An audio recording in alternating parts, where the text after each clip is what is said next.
नमस्कार, बहुत स्वागत है आपका एमपीसीजी सुपरफास्ट 100 खबरों के साथ मैं हूं रीनू। सबसे पहले बात भोपाल से बड़ी खबर की। देश भर में हथियार सप्लाई करने वाले सकलीकर गैंग पर एनआईए की दबिश। मध्य प्रदेश से देश भर में हथियारों की सप्लाई के नेक्सस को तोड़ने के लिए छापेमारी। प्रदेश के खरगोन, धार, भिंड, बुरहानपुर, जबलपुर, मुरैना इलाकों में सर्चिंग। पंजाब, यूपी सहित कई अन्य राज्यों की काउंटर इंटेलिजेंस के इनपुट के बाद मध्य प्रदेश में तलाश जारी। टेरर फंडिंग और गैंगवार से जुड़े हुए मामलों में मध्य प्रदेश के सिकलीकर गैंग का हाथ। सिद्धू मूसेवाले की हत्या में भी मध्य प्रदेश से हुई थी हथियारों की सप्लाई। 3 महीने पहले खरगोन से पंजाब पुलिस ने 80 से अधिक हथियारों को जब्त किया था। हथियारों को बेचने के लिए सोशल मीडिया का किया इस्तेमाल। खुफिया एजेंसियों को मिला इनपुट। सोशल मीडिया पर हथियारों के टेस्टिंग और निशानेबाजी की वीडियो भी लगे हाथ। सूत्रों के अनुसार अवैध हथियारों की बिटकॉइन के माध्यम से हो रही फंडिंग। बड़ी खबर आपको दे रहे हैं भोपाल से।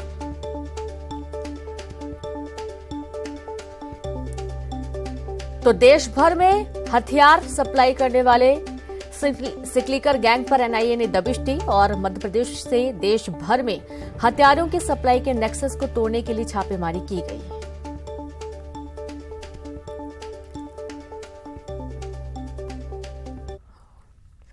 और खबर उज्जैन से, जहां सूत्रों के हवाले से खबर मिल रही है कि उज्जैन के नागदा में एनआईए की रेड पड़ी। दीपक नामक युवक के घर पर सर्चिंग चल रही है।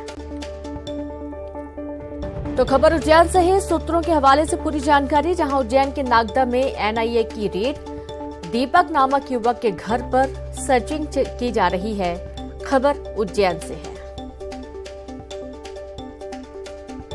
तो जैसा कि आपको मालूम है कि इन दिनों एनआईए देश भर में दबिश दे रही है और इसी बीच एक खबर मिल रही है उज्जैन से, जहां दीपक नामक युवक के घर पर एनआईए ने रेड मारी।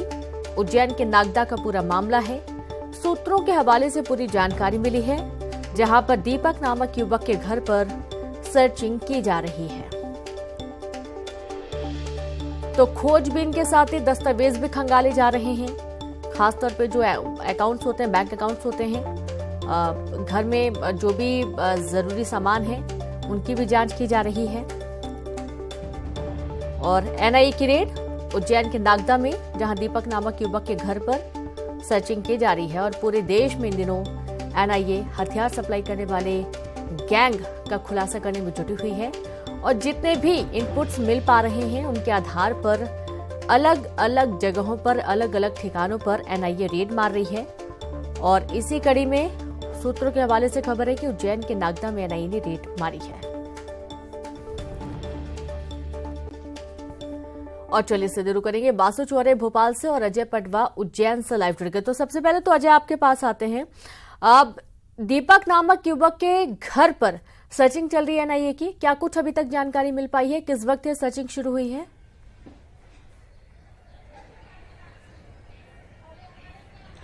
जी देखिए, सूत्रों के हवाले से ये खबर है कि उज्जैन में जो है नागदा तहसील जो है 50 किलोमीटर दूर, यहाँ पर जो है एनआईए की टीम के द्वारा सुबह से ही कार्रवाई की जा रही है। माना यह बताया जा रहा है कि जो सिद्धू मूसेवाला जो केस है उसमें लॉरेंस बिश्नोई से जुड़े हुए जो साथी है उनके यहाँ जो है एनआईए ने कार्रवाई की है और उनसे पूछताछ की जा रही है। और सूत्रों के हवाले से ये पता चला है कि इन लोगों ने यहाँ पर जो है फरारी काटी थी। इस दौरान जो है एनआईए की टीम अब यहाँ पर कार्रवाई कर रही है और फिलहाल अभी पूछताछ कर रही है। यह अभी जो है अभी पूछताछ के बाद और थोड़ी देर के बाद ही जो पूरी स्थिति क्लियर हो पाएगी कि इन लोगों की क्या इस पूरे मामले में भूमिका थी और इन्होंने और कहाँ पर उज्जैन के तहसीलों में जो फरारी काटी है, तो और कितने लोग जुड़े हो सकते हैं। तो इसको लेकर जो है एनआईए की टीम लगातार इन लोगों से पूछताछ कर रही है और जल्दी ही इस बात का खुलासा हो जाएगा। जी जी बिल्कुल। आप वासु, आपके पास आते हैं। पूरे देश भर में हथियार सप्लाई करने वाले गैंग का खुलासा करने की कोशिश में जुटी हुई है और सिकलीकर गैंग पर एनआईए की दबिश दी जा रही है। क्या कुछ अपडेट अभी इस वक्त?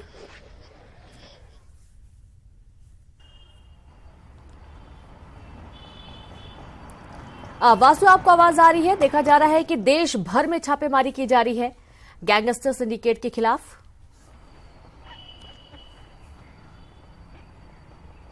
बिल्कुल रीनू, देखिए देश भर में 70 से अधिक स्थानों पर एनआईए ने छापेमार कार्रवाई की है और आधा दर्जन राज्य के ये जो इलाके हैं वहां पर छापेमार कार्रवाई की जा रही है और इसमें मध्य प्रदेश के भी कुछ इलाके हैं जहां पर एनआईए की टीमें पहुंची हैं और जो गैंगस्टर्स हैं और उनका जो सिंडिकेट नेटवर्क है, जो असामाजिक तत्व हैं जो देश भर में आपराधिक गतिविधियों को अंजाम देते हैं और इनका नेटवर्क कहीं ना कहीं भारत के बाहर भी रहता है, जहां से उन्हें पैसों की भी मदद होती है, हथियारों की भी सप्लाई होती है और जिसके जरिए ये देश की शांति व्यवस्था को भंग करने का काम करते हैं। एनआईए का बहुत मजबूत इंटेलिजेंस नेटवर्क होता है और उसी इंटेलिजेंस नेटवर्क के दम पर और उसी इंटेलिजेंस के इनपुट्स के आधार पर एनआईए कार्रवाई करती है। मध्य प्रदेश की अगर बात करें तो उज्जैन की नागदा में जिस तरह से कार्रवाई चल रही है, ऐसे जानकारी मिल रही है कि कुछ अन्य इलाकों में भी कार्रवाई हो सकती है और जो गैंगस्टर्स पकड़ाए हैं उनसे लगातार पूछताछ का सिलसिला जारी है और इनसे कुछ और इनपुट्स जो है वो एनआईए की टीम को मिलेंगे, जिसके बाद ये पूरी जो कार्रवाई का सिलसिला है वो आगे बढ़ता रहेगा। हमने देखा कि बीते माहों में भी इस तरीके की जो कार्रवाइयां हैं वो एनआईए ने की है और एनआईए की जिम्मेदारी होती है कि देश के अंदर तो तमाम शांति व्यवस्था है, जो सारी व्यवस्था है वो सुचारू रूप से चलती रहे, बनी रहे। इसलिए इस तरीके की लगातार जो दबिश देकर जो कार्रवाइयां हैं वो की जा रही हैं। थोड़ा सा इंतजार और करना होगा, कुछ बड़े ख्याल से इस पूरी कार्रवाई के बाद हो सकते हैं, क्योंकि कोई एक दो स्थानों पर नहीं बल्कि 70 से ज्यादा स्थानों पर जो एनआईए की टीम है वहां पे जो कार्रवाई है वो कर रही है और लगातार जो नए इनपुट्स हैं वो टीम्स को मिलते जा रहे हैं और वहां पर भी जो एनआईए की टीम है वो दबिश देकर काम लोगों को, अपराधियों को पकड़ने का जो काम है वो लगातार जारी है। और ये बहुत ही बड़ा जो नेटवर्क है समझ में आ रहा है, क्योंकि जानकारी ये भी है वासु कि जो अवैध हथियारों का जो फंडिंग हो रही है वो बिटकॉइन के माध्यम से हो रही है और न जाने ऐसे कितने सोर्सेज होंगे जिनके माध्यम से फंडिंग हो रही होगी। निश्चित तौर पर देखिए, जो आपराधिक गतिविधियों में लिप्त होते हैं और या आतंकवादी संगठनों से जिनका ताल्लुक होता है, जिनके सिंडिकेट्स होते हैं, ऐसे जो आपराधिक तत्व हैं, असामाजिक तत्व हैं, वो नए नए नवाचार करते रहते हैं अपनी जो आपराधिक गतिविधियां हैं उनको अंजाम देने में। और बिटकॉइन का भी इस्तेमाल किया गया क्योंकि बिटकॉइन एक ऐसी करेंसी होती है जिसका बहुत ज़्यादा सीधे तौर पर आम लोगों से लेना देना नहीं होता है, लोगों की जागरूकता भी बहुत ज़्यादा नहीं है और कुछ ऐसे नियम हैं जिनके चलते बिटकॉइंस का उपयोग इन अपराधियों के लिए थोड़ा सा आसान वहां पर हो जाता है। लेकिन उसके बावजूद एनआईए की भी तारीफ करनी होगी, भारत की सुरक्षा एजेंसियों की तारीफ करनी होगी कि तमाम जो टेक्नोलॉजिकल मेथड्स अपनाते हुए भी ऐसे जो आपराधिक तत्व हैं वो घटनाओं को अंजाम देने की कोशिश करते हैं, लेकिन उसके बावजूद भी उनकी धरपकड़ हो जाती है, उनको दबोच लिया जाता है और उन पर जो कार्रवाई है वो भी की जाती है। तो उम्मीद हम यही करते हैं कि कुछ और बड़े इनपुट्स मिलेंगे जिसके चलते और भी बड़ी संख्या में जो आपराधिक तत्व हैं या फिर जो आतंकी संगठनों से जुड़े हुए लोग हैं, जो ऐसी मंशा वाले लोग हैं जो देश की शांति व्यवस्था को भंग करना चाहते हैं, किसी भी तरह से आम लोगों को नुकसान पहुंचाना चाहते हैं, उनकी धरपकड़ इसी तरह आने वाले समय में और भी ज्यादा तेज होगी। और ये जो पूरा सिंडिकेट है और अवैध हथियारों का जो जाखिरा ये लोग इकट्ठा करने का काम कर रहे हैं, ये क्यों कर रहे हैं, किस लिए कर रहे हैं, इनके आखिर मंसूबे क्या हैं, ये तमाम जाहिर से बातें आपको रोकना चाहेंगे हम वासु और सीधे रुक करेंगे उज्जैन का, जहां पर उज्जैन में छापेमारी की गई है और अजय भी हमारे सहयोगी लगातार जुड़े हुए हैं। और छापेमारी के दौरान आप ये देखिए कि जो टीम है मौके पर पहुंची हुई है और दीपक नामक युवक के घर पर तलाशी ली जा रही है।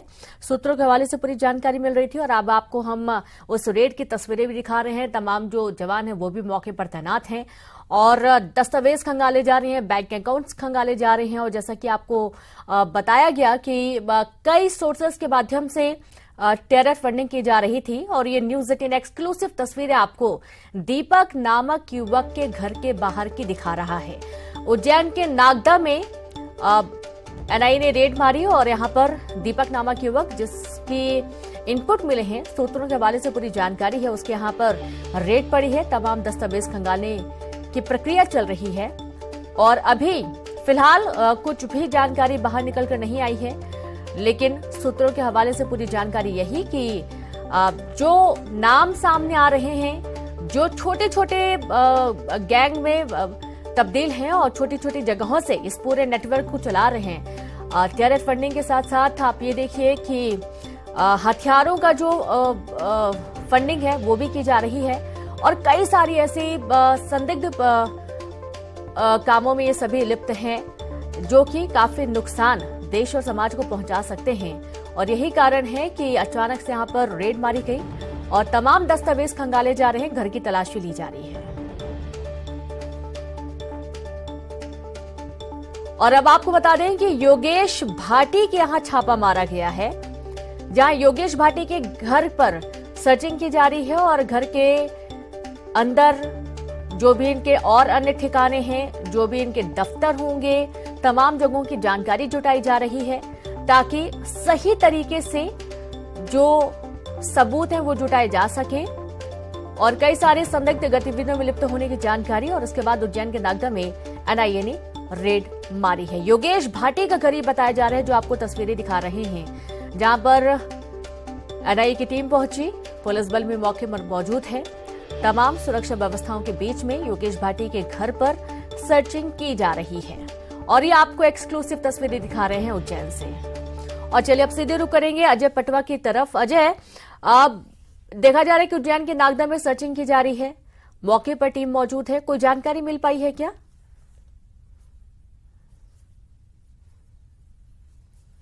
ये देखिए, मैंने आपको पहले भी बताया था कि जिस तरीके से एनआईए ने जो है अलग अलग राज्यों में सिद्धू मूसेवाला केस में ट्रेनिंग फंडिंग वाले मामले में जो है कार्रवाई की है। सुबह से ये कार्रवाई चल रही है, नागदा पुलिस के सहयोग से ये कार्रवाई चल रही है और फिलहाल जो योगेश भाटी है उससे पूछताछ की जा रही है कि इनकी क्या संदिग्धता रही है और सिद्धू मूसेवाला केस के बाद जब ये बात सामने आ रही है कि इन लोगों ने यहाँ फरारी काटी थी, तो कितने लोग उस समय शामिल थे और कितने लोगों ने यहाँ पे फरारी काटी है और उज्जैन जिले में कहाँ पर और मध्य प्रदेश में कहाँ पर इन लोगों ने जो है समय बिताया है। तो इन सब बातों को लेकर जो है एनआईए इन लोगों से पूछताछ की जा रही है, इनके अकाउंट खंगाले जा रहे हैं, इनके दस्तावेज खंगाले जा रहे हैं और पता किया जा रहा है कि इन लोगों के साथ कितने लोग जुड़े हुए हैं और इनके पीछे का बैकग्राउंड क्या है। पहले भी इन पे कई अपराध मामले दर्ज हैं। सूत्रों के हवाले से ये भी पता चला है कि योगेश अभी जो है कुछ दिन पहले ही जेल से छूट के आया है। तो कहीं ना कहीं इस पूरे विषय में है जो एनआईए जो है लगातार इन लोगों से पूछताछ कर रही है और जांच एजेंसियां जो है लगातार लगी हुई है कि इनकी क्या संदिग्धता थी और इस विषय में अभी आगे क्या निकल कर आता है ये अभी कुछ ही घंटों में क्लियर हो जाएगा कि इन लोगों की क्या संदिग्धता थी। यदि इन लोगों की संदिग्धता पाई जाती है तो एनआईए इनको अपने साथ ले जा सकती है। तो कहीं ना कहीं पुलिस जो नागदा पुलिस है उनने भी सुरक्षा के देखते हुए आसपास जो है पुलिस बल लगा रखा है ताकि कोई लॉ एंड ऑर्डर की स्थिति ना बिगड़े। तो इसको देखते हुए जो है एनआईए अभी लगातार कार्रवाई कर रही है और जल्दी ही इस बात का खुलासा हो जाएगा कि इन लोगों की इस पूरी घटनाक्रम में क्या संदिग्धता थी। जी बिल्कुल, नजर बना के रखे, आगे भी आपसे जानकारी लेंगे। अजय, बहुत शुक्रिया तमाम जानकारी के लिए और वासु आपका भी शुक्रिया जानकारी साझा करने के लिए। तो देखिए कि तमाम तरीके से जो सबूत है उसके आधार पर अब एनआईए की टीम मौके पर पहुंच रही है, जांच कर रही है। देश भर में एनआईए की बड़ी कार्रवाई चल रही है। गैंगस्टर सिंडिकेट के खिलाफ एक्शन लिया जा रहा है। गैंगस्टर नीरज बवाना, लॉरेंस बिश्नोई के खिलाफ कार्रवाई और कई बड़े गुर्गों के खिलाफ भी कार्रवाई की जा रही है।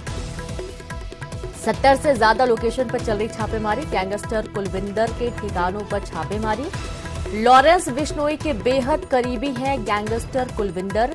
आरोपी कुलविंदर ने अंतर्राष्ट्रीय स्तर का ड्रग्स रैकेट माफिया। कई राज्यों में गैंगस्टर के ठिकानों पर रेड पड़ी और सिंडिकेट के खिलाफ दर्ज मामले ताबड़तोड़ छापे पड़ रहे हैं।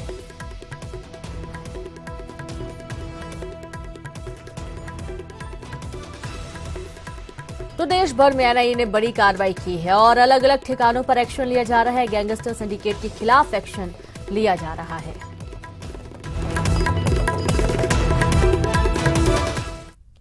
और अब बात करेंगे छतरपुर से बड़ी खबर की, जहां पर शादी समारोह के वायरल वीडियो का मामला। पिस्टल लेकर धमकाने वाले युवक पर मामला दर्ज किया गया। बमीठा पुलिस ने सालिग्राम गर्ग नाम के युवक पर केस दर्ज किया। पंडित धीरेन्द्र कृष्ण शास्त्री का भाई बताया जा रहा सालिग्राम गर्ग न्यूज 18 नहीं करता पुष्टि। गढ़ा गांव में 11 फरवरी को शादी समारोह के दौरान विवाद हुआ था और वीडियो में पिस्टल लेकर धमकाता दिखा था सालिग्राम गर्ग। पुलिस ने वीडियो के आधार पर मामला दर्ज किया है।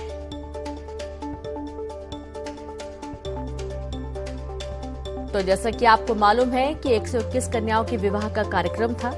इस दौरान तमाम वीआईपी वीवीआईपी गेस्ट भी मौके पर पहुंचे थे और पंडित धीरेन्द्र कृष्ण शास्त्री का भाई बताया जा रहा है सालिग्राम गर्ग, जो कि पिस्टल लेकर धमका रहा था युवक को और इस पूरे मामले में मामला दर्ज किया गया है। बागेश्वर महाराज के गढ़ाए सो गिरजा वाले कछु न को खाना पीना का स्वागत होगा पहले तो सीधो खाना बुला दो बरात। खाना खाओ 5 मिनट बनने फिर हम और लगे तो हम खाने लगे सुजल गाय गुज कर गंदी गंदी मारपीट भी करने लगो, हथियार भी लें तो, और दारू पी के गिरत भी तो हन के दारू पिए तो 2 लड़का संगे दोगे, और फिर बिटिया वाले घरे गो, बिटिया मिल जाती बताई तो वही हम भी मार दो। जो भी बताओ आदमी ने कि एक बिटिया हो एक दम बारात आई थी, दमान हा मताई हम आओ 3 जना बस। वहाँ पे कौन आया था? बागेश्वर को जौन हाल थे महाराज को भज्जा। एक वीडियो वायरल हो रहा है जिसमें एक व्यक्ति कट्टे के साथ लोगों को धमकाते हुए नजर आ रहा है। इस वीडियो को छतरपुर पुलिस द्वारा संज्ञान में लिया गया है और इसकी जांच की जा रही है, वीडियो के समय की, स्थान की और उसमें दिख रहे लोगों की। ऐसी जानकारी अभी किसी भी द्वारा माध्यम के द्वारा पुलिस को नहीं मिली है। इसी बात की जांच की जा रही है कि वीडियो है कहाँ का। जो भी व्यक्ति इस वीडियो में दिखाई दे रहे होंगे या जहाँ की भी घटना होगी उस अनुसार। तो सुना आपने, बमीठा पुलिस ने सालिग्राम गर्गे के नाम के युवक पर केस दर्ज कर लिया है। और ज्यादा जानकारी के साथ संवाददाता नरेंद्र परमार जुड़ गए हैं। नरेंद्र, आप पंडित धीरेन्द्र कृष्ण शास्त्री का भाई बताया जा रहा है सालिग्राम गर्ग, क्या विवाद हुआ था? हालांकि पुलिस ने मामला दर्ज कर लिया, लेकिन अभी क्या अपडेट है? देखिए रेनू, ऐसा है छतरपुर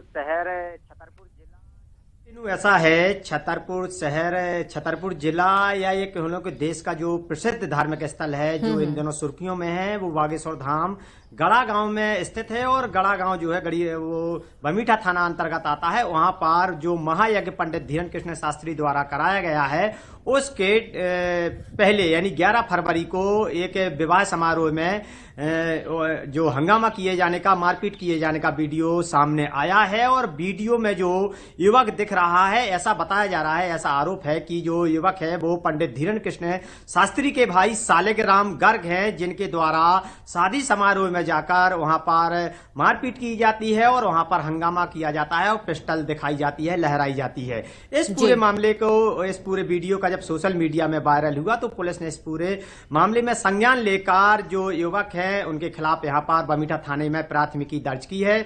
आईपीसी की जो धारा है 294, 323, 506, 427 सहित अनुसूचित जनजाति अधिनियम यानी SC/ST की धाराओं, विभिन्न धाराओं के तहत मामला दर्ज किया गया है। और जो FIR में जिसको आरोपी बनाया गया है उसका नाम सालिग्राम गर्ग है। और सालिग्राम गर्ग जो है पंडित धीरेन्द्र कृष्ण शास्त्री के भाई हैं। और वीडियो सामने आने के बाद पुलिस ने इस पूरे मामले में पहले संज्ञान लिया और जो पीड़ित पक्ष हैं उनके बयान लिए। और बयान लेने के बाद जब व्यापक स्तर पर पूछताछ की गई है, बयान लिए गए हैं, उसके बाद कहीं जाकर देर रात पुलिस ने मामला दर्ज किया है। जी बिल्कुल, शुक्रिया आपका नरेंद्र तमाम जानकारी के लिए। तो देर रात मामला दर्ज कर लिया गया है और इस पूरे मामले में जांच की जा रही है कि आखिरकार पिस्टल लेकर धमकाने वाले जो युवक है, ये ऐसा क्या विवाद था जिसकी वजह से ये पूरा घटनाक्रम हुआ है। और चलिए अब रुक करेंगे हम सुपरफास्ट खबरों का। देश भर में गैंगस्टर सिंडिकेट के खिलाफ NIA की बड़ी कार्रवाई, 70 से ज्यादा लोकेशन पर चल रही है छापेमारी। गैंगस्टर कुलविंदर के ठिकानों पर भी छापेमारी। भोपाल में आज सड़कों पर आज उतरेंगे अतिथि शिक्षक। नीलम पार्क में अतिथि शिक्षक महासंघ के बैनर तले होगा बड़ा प्रदर्शन। नियमितीकरण की मांग को लेकर करीब 5000 अतिथि शिक्षकों के जुड़ने की संभावना। ग्वालियर में बोर्ड परीक्षाओं को लेकर जिला प्रशासन का अलर्ट। रात में loud speaker, DJ, pressure horn पर लगा रहे प्रतिबंध। 1 मार्च से शुरू होगी MP बोर्ड की परीक्षाएं। रेवांचल एक्सप्रेस में आग की अफवाह से हड़कंप। जनरल बोगी में आग की अफवाह से मची भगदड़। फायर सेफ्टी से निकली गैस को लोगों ने समझा आग और धुआं। शिवपुरी में सिंधिया ने कमलनाथ और दिग्विजय सिंह पर बोला हमला। कहा वे उस आजी अम्मा के परिवार के वंशज हैं जिसे जब DP मिश्रा ने ललकारा था तो उन्होंने उस सरकार को धूल चटा दी थी। छतरपुर में शादी समारोह के वायरल वीडियो का मामला, पिस्टल लेकर धमकाने वाले युवक पर मामला दर्ज। पंडित धीरेन्द्र कृष्ण शास्त्री का भाई बताया जा रहा सालिग्राम गर्ग। पुलिस ने वीडियो के आधार पर मामला किया दर्ज। MP में मौसम के बदले तेवर। कई शहरों के दिन का तापमान 35 डिग्री तक पहुंचा। दिन और रात के तापमान में बड़ा अंतर। अगले 1 हफ्ते तक इसी तरह रहेगा मौसम का मिजाज। ग्वालियर में फरवरी की गर्मी ने तोड़ा 22 साल का रिकॉर्ड। 10 शहरों का अधिकतम तापमान 35 डिग्री के पार। सामान्य से 8 डिग्री ऊपर रहा ग्वालियर का अधिकतम तापमान। मुरैना में बड़े भाई के मर्डर के गवाह बने छोटे भाई की भी हत्या। पुरानी रंजिश को लेकर गब्बर सिंह पर हुई थी फायरिंग। 2020 में गब्बर के बड़े भाई पद्म सिंह की भी हुई थी हत्या। इंदौर के पब्लिक ग्रीन बॉन्ड की आज एनएसई में होगी लिस्टिंग। भोपाल के कुशाभाऊ ठाकरे हॉल में सीएम शिवराज की मौजूदगी में होगा लिस्टिंग कार्यक्रम। नगर निगम ने बीते दिन सोलर प्लांट की फंडिंग के ग्रीन बॉन्ड के जरिए जुटाए थे 720 करोड़। एमपी के 3 जिलों में भूकंप के हल्के झटकों के बाद सरकार अलर्ट। भूकंप का खतरा भांपने के लिए इंदौर समेत 40 से ज्यादा शहरों में हो रहा सर्वे। स्मार्ट सिटी, मेट्रो रेल और डैम वाले इलाकों में हो रहा सर्वे। 5 साल बाद पाकिस्तान से खंडवा लौटा राजू पिंडारे। कोट लखपत जेल में बंद था राजू। कहा पाक जेल में मिली भयंकर यातनाएं, शारीरिक और मानसिक रूप से किया परेशान। एमपी में नई शराब नीति में लिए गए फैसलों को लेकर प्रदेश के सभी नगरीय निकायों में सीएम शिवराज को दिया जाएगा धन्यवाद। आज सभी निकायों में धन्यवाद सभा का होगा आयोजन।